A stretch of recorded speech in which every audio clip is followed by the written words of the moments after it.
Hello guys, this is Joshua Hawes here. As you can tell by the title, I'm finally going to be doing a review for the new Black Widow film. I saw it the day after it came out in cinemas, and I didn't want to spend 20 quid on Disney Plus when you could just wait for it to be free on Disney Plus. I see a point in that, so I went to see in the cinema, and I'm just going to do a review of it. I'll go through the good, the mixed, and the bad. That's basically how this will go.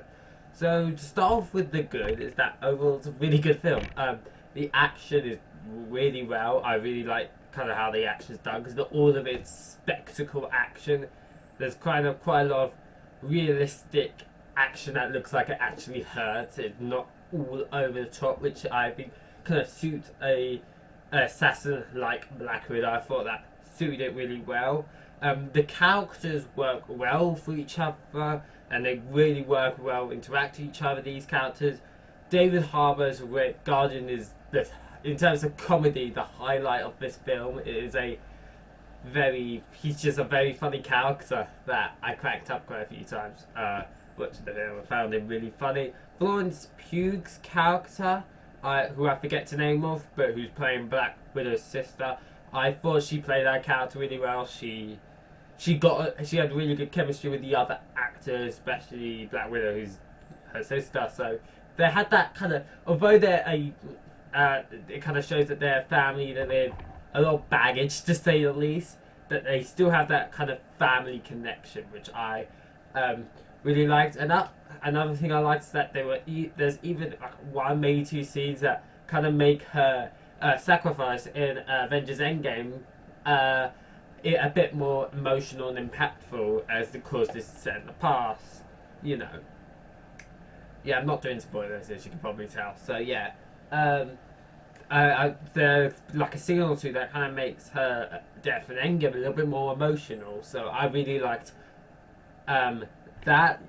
The villain, the kind of story as a whole, I should say, sorry, is very small in terms of its scale compared to other Marvel movies, which works well for something like Black Widow. It's a very smaller scaled film. I'm not going to say it's a very small scale movie because it's not, but compared to other Marvel movies, it's a lot more smaller in its scale, and kind of because it's kind of a bit more of a personal story, a bit more of a personal struggle of past for Black Widow. It's not if we don't win, the entire world ends, or something high in scale as that. Which makes this film quite unique, because especially the last few films have been quite big in scale. It's nice to kind of get smaller as we kind of move back into the series with more Marvel stuff kind of going through, because they're chucking out a lot of stuff this year. That's kind of my main thoughts on this. The good of this film: lots of really good action, really good character members. The cast, I should say, as a whole, is really solid. A really good cast. There are a few scenes that make her sacrifice in Endgame, which he does, a little bit more impactful. So those are kind of good. The mix, I don't have a lot in terms of mixed and the bad, but for my mix, the main thing I can think of is the character of Taskmaster. I feel like he wasn't bad. I don't think he was bad, but I feel like compared to the potential of the character of Taskmaster, for what I know, I feel like it was a bit underwhelming. It wasn't bad by any means, but it was decent enough, and it was still an enjoyable film. But I feel like they could have done something a bit more interesting, because considering he's like a main villain in Marvel comic books and stuff, as far as I know, and he's got quite a fan base. And in this film, he's just he doesn't really talk. The Taskmaster does not talk really, like, at all, and the Taskmaster is basically a henchman who doesn't really have any I understand that he's worked hard. I didn't have not had an issue with that, because I thought it was going to lead to a big final battle for us, and then we do get that, but it's not really a final battle. It's just the last battle, coincidentally, is Taskmaster, and it's not that big of a battle. It's kind of after the main scale final battles kind of happen, and this is just to kind of tie the bow from the lot of the film. I feel like he could have been used a lot better than a henchman. That's all I'll say on that. It wasn't bad. I just felt like it could have been used a lot better. Another mixed thing I'm not sure how I feel about is the post-credit scene, because as we know, this entire film set in the past. The post-credit scene, I had a feeling was going to be set in the future.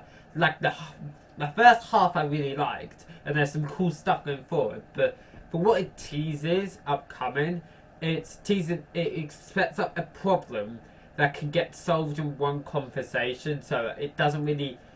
The hooking point is not this issue and misunderstanding, let's just say, that's coming into a future project that has already been confirmed. It's like, oh, it'll be cool to see that person and these people interact. It doesn't. It's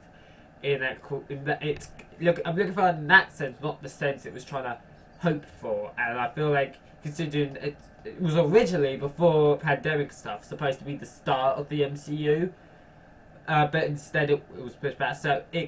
And at the time it was supposed to be this kind of cleanse, kind of think about it always and get back to it. But because of the pandemic, it's been pushed back like pretty much like a year or so. It had extra hype that it wasn't originally going to have, so that kind of ruined its spot on the film.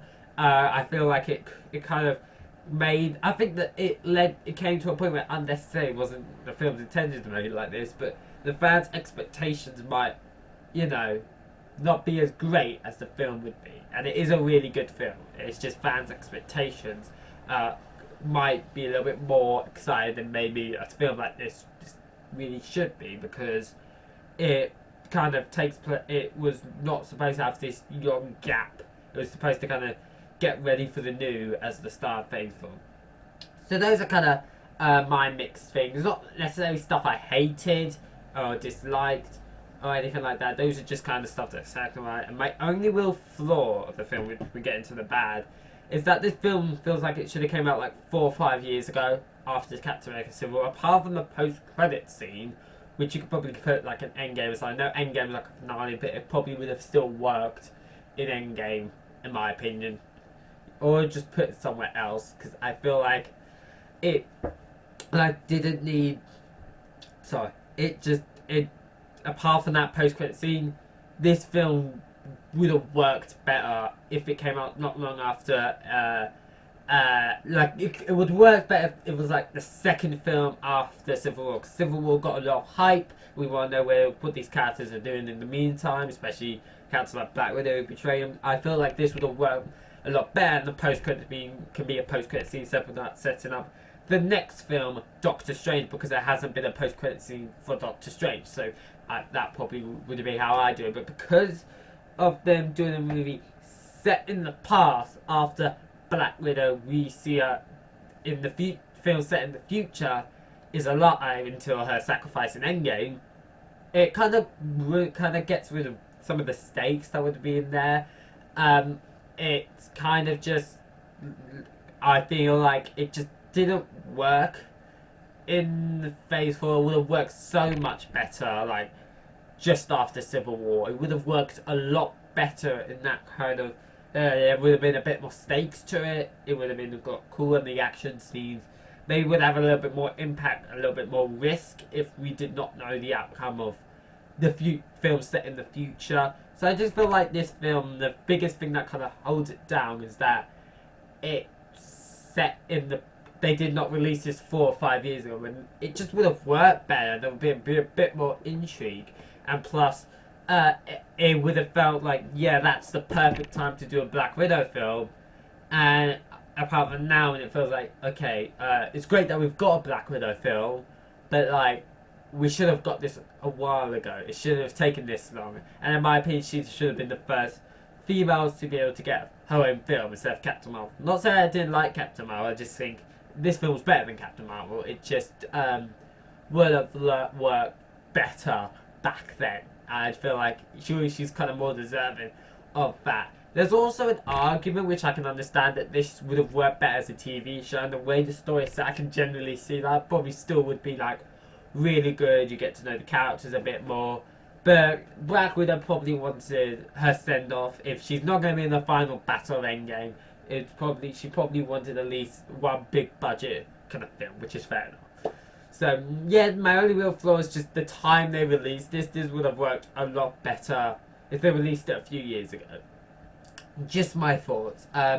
So yeah, overall this is a really good film, don't get me wrong. It is a really good film. I really enjoyed it. It was great just to see a film in the cinema again. I'd give it like an 8.5. A very solid, really enjoyable film. Definitely in my top 10. Maybe top 5 as I rewatch and notice new things. But I'm just doing this as like my first, only seeing the film once. So yeah, if you're an MCU fan, watch it. It's really good. And there is another positive which I didn't mention earlier. But despite it would be nice to have the context from Civil War, but you don't need it to understand the plot of the story. It flows really well without watching any other Marvel films. So that's really good as well. Overall, I'll give this once again, I've always said this, but like an 8.5 out of 10. I feel like it's a deserving of, which is a really good. It's just a really good film. I recommend watching it. I hope you enjoyed this video. If you did, don't forget to like the video, subscribe to the channel, and hit the notification so you never miss a video. I'll see you all in the next one. Bye guys.